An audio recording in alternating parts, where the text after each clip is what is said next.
Chinese communists, led by Mao Zedong, fought against the nationalist government, led by Chiang Kai-shek, for 20 years. The United States provided assistance to Chiang's government because he was against communism. Nevertheless, American officials were cognizant of the ineffectiveness and corruption present in Chiang's administration. Even during periods of food shortage, Chiang enforced high taxes on the Chinese population. The communist forces led by Mao Zedong received significant support from Chinese peasants in the northern regions. Their main focus was on educating peasants and enhancing food production. By 1945, a large part of northern China was under the control of the Communist Party. President Truman declined to deploy American troops to aid the nationalists in their battle against communism. Instead, the United States provided military equipment and supplies valued at $2 million. Nevertheless, despite receiving assistance, Chiang and his forces were ultimately compelled to withdraw to Taiwan, an island located near the coast of China. At the same time, the Communists formed the People's Republic of China on the mainland. The United States was surprised by China's transition to a communist state. Certain American conservatives have expressed criticism towards the United States for losing China. They argue that insufficient support was provided to the nationalists. They held the belief that the policy of containment had not been successful in Asia.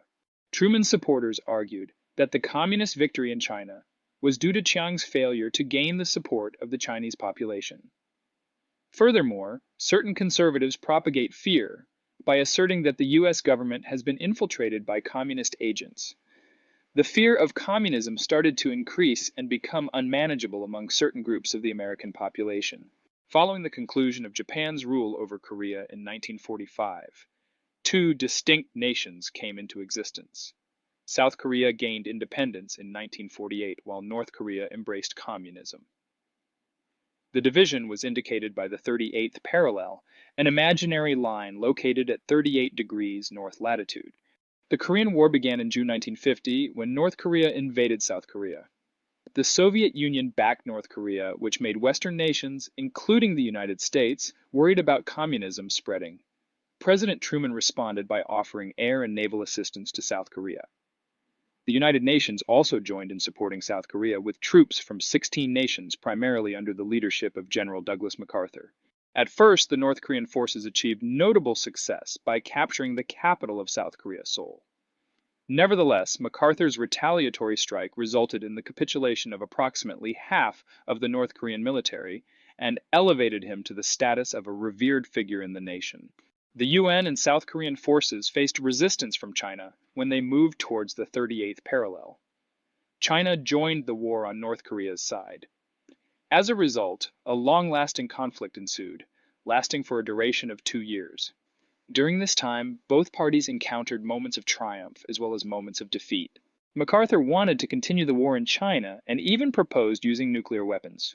However, Truman disagreed because he was concerned about the possibility of worsening relations with the Soviet Union, which was China's ally. As a result of this disagreement, MacArthur was dismissed from his position as commander. In the end, a ceasefire was agreed upon in June 1951, and an armistice was signed in July 1953. This resulted in the establishment of a demilitarized zone at the 38th parallel.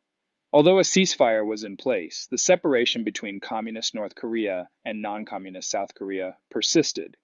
The Korean War had important political consequences in the United States. A lot of individuals believed that the United States had used up lives and resources without achieving significant benefits.